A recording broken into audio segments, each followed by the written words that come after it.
This is probably going to be the most vulnerable video I've ever made on this channel. Should we settle down and should we start having kids? I feel like my head is gonna explode. Hello and welcome back to my channel. It's a gorgeous Saturday in Melbourne. It's a beautiful autumn day. Lovely. Autumn is my favorite time in Melbourne. That is not what we're here to talk about. I want to talk about a big life update. I'm pretty nervous to tell you about it. This is probably going to be the most vulnerable video I've ever made on this channel. I'm just gonna rip the band-aid off, and you probably already know because I probably made it my title or the thumbnail, but after 8 years of living in Australia, I am headed back to the United States really soon as well, like as in a matter of weeks from now. If you follow me on my other social media, my TikTok or my Instagram, this will also not be a surprise for you because I made a video not that long ago, but that's a 1-minute video. I can't really give you too many details, and that's what this video is intending to be. I want to give you the full story and explain why I'm moving. But let's be honest, most of my viewers here on this channel didn't find me via TikTok or Instagram. You probably found me from the video I made not that long ago about how I immigrated to Australia, which is this video right here. So this will be a surprise given I just made a video about immigrating to Australia, and now here I am making a video about leaving. So why? Let's talk about it. I have to be honest with you, I wasn't even really planning on making any video at all, TikTok, YouTube, or anything. I was pretty much just gonna ignore it and leave it as the elephant in the room and never acknowledge it. But I did feel like I owe all of you an explanation. So let's begin. The setup of this video is going to be first the why. Why am I leaving? Why am I going back to America? And then the second part of this video is what's next? What's the future? What's to come for me and what's to come for this channel. Any mention of America or being American tends to bring out a certain type of comments. As I said before, this is the most vulnerable video I've ever made and I will ever make. So I would like to remind you that I am a human being. I do this YouTube channel for fun. I have like less than 600 followers at this moment of making this video. And we are all just trying our best. Just respond with some empathy, please. Okay, with all of those introductions out of the way, let's get into the why. Because you probably are asking yourself why. Or maybe you're just confused because, let's be honest, it's kind of a crazy time to move back to America. I think we can all agree that at least the news that I'm personally seeing from Australia about America is intense, to say the least. We'll just say it's intense. Well, let's go back. We need to rewind quite a while to 2020, the COVID pandemic. I'm so sorry to bring it up again, but here we are. When I originally came to Australia, I never thought I'd leave. I came as a backpacker. I was having the time of my life. I eventually fell in love. COVID 2020 hit, and that's when everything changed. Here in Melbourne, we had really intense lockdowns, and that's not the reason I wanted to leave, just for the record. But if you remember, even Australians weren't being allowed in Australia at that point. If they were allowed, there was like one flight every 2 weeks. Like, it was crazy. COVID was a really scary time and we didn't really know what was going to happen. Now in 2025, we have the benefit of hindsight, but in March 2020, all we saw was fear, what's going to happen, what's to come. And I was here in Australia while my family was in the US. I started eventually over time growing this like deep-seated fear that I was going to wake up to a text. And when I say a text, I mean the text. The text that something had happened to your family, and here I am, a 25-hour plus travel day away. Even if I left at the exact moment, I wouldn't make it in time. And this was just a nightmare, however rational or irrational, but it's a nightmare that I started getting pretty frequently. And when I say frequently, I'm talking multiple times a week. Slowly but surely, it no longer became just a nightmare that I got in the middle of the night. It grew into anxiety attacks in the middle of the day, in the middle of the work day. Like, it was starting to affect my normal day-to-day life. Now, you might be wondering why at that moment I didn't go back to the US. If I was so afraid that something was going to happen to my family, which, by the way, nothing happened from COVID. Anyways, that's a different story, but nothing happened from COVID. Why didn't I go back then if I was so afraid? Well, I was falling in love with my now husband. I had seen a future with him. Clearly, I was correct. I'm married. And if I had left at that moment, that would have meant giving everything up. And so I had to make a choice, and I did. So I stayed. Slowly but surely, the lockdowns lifted. You know, we were no longer in the main part of the pandemic. I know COVID is very much still a thing, but you know, that 2020 to 2022 time period, slowly but surely, we got past that. But the fear that I grew during COVID never left. It was always in the back of my head, right? Yes, there was no longer a pandemic that I had to worry about, but every day, every year, my parents get older. So that little thought in the back of my head just grew and grew and grew. So post-COVID life, let's fast forward to now, not that long ago. I woke up to a text, not the text, but a text, a really bad health scare. I'm going to try and talk very carefully now because even though we're on the other side of it and everyone is okay, it still makes me very emotional because of that fear that I grew during COVID. I get very emotional, and I'm not intending to cry on YouTube. That's not what this is for. So I'm just going to talk very slowly and very carefully. Please excuse me. As I said, I woke up to a text, not the text, but a pretty bad health scare.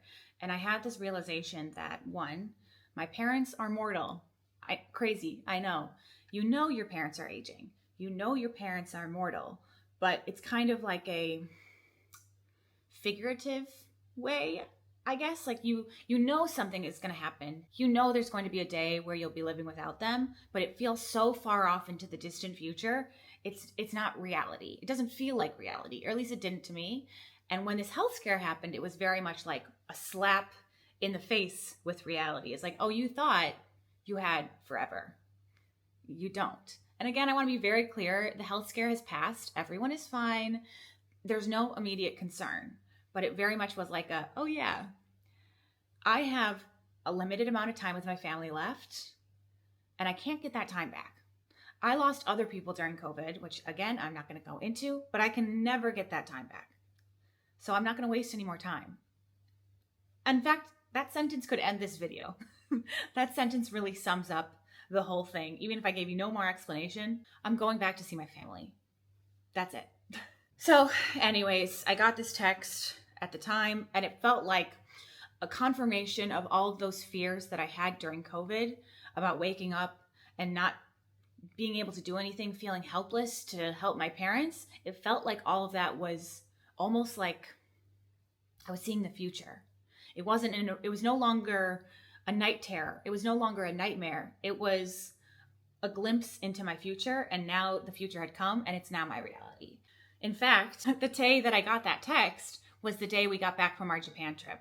So I ended up getting bacterial pneumonia at the very end of our Tokyo video, if you've seen that. I get back, get rid of our jet lag, we sleep it off, and I wake up to this horrible text. It was a really rough week. Okay, we'll just leave it at that. It was not a fun week. So that's it. That's the story. There's so many more moving parts, but as I said, when it comes down to everything, when you strip away the details and the timelines, it's family first. Now, you might also be wondering, what about Ben's family? And that's a very valid concern. It's a very valid question. Ben's family lives elsewhere in Australia and not all in one place. It's definitely something we need to consider. And it's not like I'm saying goodbye to Australia forever. I'm a dual citizen. Ben is Australian and has a UK passport. We've got a lot of options. This isn't goodbye. It's more of like a see you later. Okay, so I've talked a lot about why I'm moving back to the US. Now let's talk about what's next. So what about the future of this channel and our next steps? As far as this channel goes, I originally made this as a scrapbook of sorts. It was never supposed to be me talking to you. I was never going to give you too much of a glimpse into my life. All I wanted to do was have a more dynamic way to look back at my travels, more dynamic than photos, I mean, kind of relive my travel memories. It was only supposed to be travel memories, and then I thought if I'm making the videos anyways, I may as well put them on YouTube. It was never supposed to be about my life too much, right? Slowly but surely, here I am. Now I'm telling you about my family health scares, so that's clearly not the case anymore. One thing I can tell you for certain is this channel is not going anywhere. In fact, I'm probably gonna have a lot more time on my hands than I've ever had because I have given notice to my job. They don't have a presence in America. I'm gonna be fully unemployed. So this channel is not going anywhere, okay? This channel will continue being a travel channel of sorts, but it's also gonna go into, you know, what the move is looking like. So for example, take this, all that stuff in the back corner, that's stuff I'm packing. I'm starting to sell and get rid of all my things. It's horrible, by the way. I've created a whole life here and I have to get rid of everything all over again, but that's to be said. So I plan on maybe making videos about what it's like to move countries again, settling into a new country again. But not just that, it's also going to be more about my life. So right now, it's not just this big move that's on the horizon that I can see coming at me like a ton of bricks. There's also questions of what's next for us. So on one hand, we're thinking of, should we settle down and should we start having kids? Should we buy a house here in Australia so we have somewhere to go back to? Or maybe we should buy an apartment in Chicago. Or maybe we should build out a camper van and travel all around the US and go to national parks. Maybe even we're thinking about getting like a contract in New York for a couple months and living there. I don't know. I feel like my head is going to explode. I feel like we have all these conflicting ideas and we want to do it all, but of course we can't do it all at once. So all I know is what's to come in the next few months. In fact, having an idea and having a plan for the Northern Hemisphere summer, so the coming Northern Hemisphere summer, having these ideas is helping me transition a lot, knowing I have something to look forward to, and that's helping keeping me grounded. So for the next few months after we move, we do have a house that we're moving into. We're moving to Milwaukee, Wisconsin at first. We also have some really exciting plans. We're going to go to Yellowstone National Park, Glacier National Park, and Grand Tetons. We're also going to take some really fun weekend trips, New York, potentially New Orleans. I'm not sure about some of the other ones, but definitely some fun weekend trips. Point being, it's going to be a really great summer. Chicago, of course. Chicago is incredibly close to Milwaukee. It's like a 1-hour train ride away. And then after that, we're going to see. We might do the contract thing, as I mentioned, or maybe we're going to renovate the house that we have, or maybe we're going to do the camper van.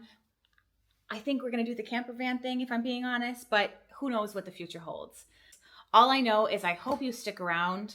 No, I won't be in Australia or Melbourne for the time being, but as I said, it's not goodbye. It's more of a see you later. We will be back. In fact, we've already have some plans to come back.